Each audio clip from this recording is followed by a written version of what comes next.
So, what I've learned from facing face to face or eye to eye, one of my top biggest fears in life, if not the biggest one, the first biggest one. So, I believe we all have one or couple of fears that we are the most afraid of in our life. And I had this opportunity to face mine straightforward, face to face, and it wasn't just one kind of a time occurrence situation, but it was a long lasting process. So there was one specific case when it was like so close to happen, and I would say two or three quite high as well, but in general that was like one long process and possibility of facing that. So I've learned very well something that might sound logically obvious, but bear with me, that fear is an emotion. Even if in this kind of situations it sounds like, feels like the worst case scenario will for sure happen, until the very end there is plenty of scenarios, like the worst and the best and the middle and etc. So this is emotion, it's not the outcome, right? That's one thing. The second is that like the game changer for me was to really learn to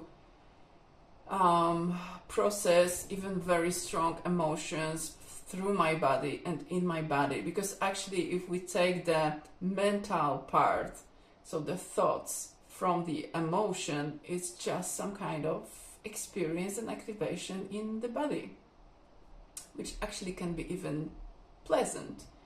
So that was a game changer, learning to take out the mental, the thoughts, all this blah blah blah, and just focus on the body and on living that, experiencing that activation, transmuting that, right? Just living as an experience in the body. The third one, fear is actually also like a part of us. We can look at it as a part of us that is afraid, and we can learn. I've learned to also like name the fear, but also speak with it, have a conversation with it.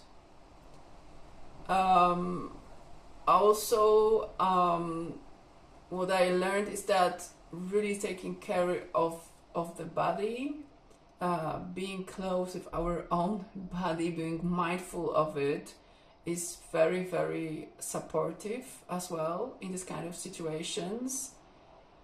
It also stretched me in my capacity to ask for help, which was a big one, and I know is a big one for many, many people.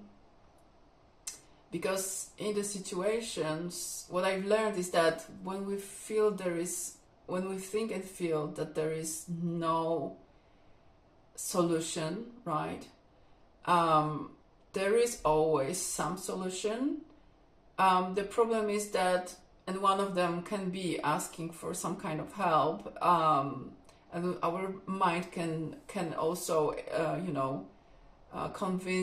try to convince us that there is no help, and etc. etc. But because, if we ask for help, this and this can happen, there will be this and this kind of consequences, whatever the case may be.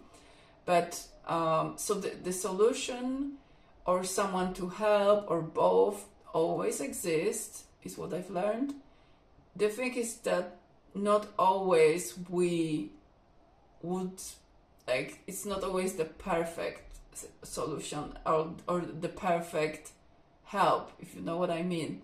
It's so it requires, if we think there is no solution or no help over there, it means there is one, at least one, but it requires us to stretch a little bit or even a lot mentally, right?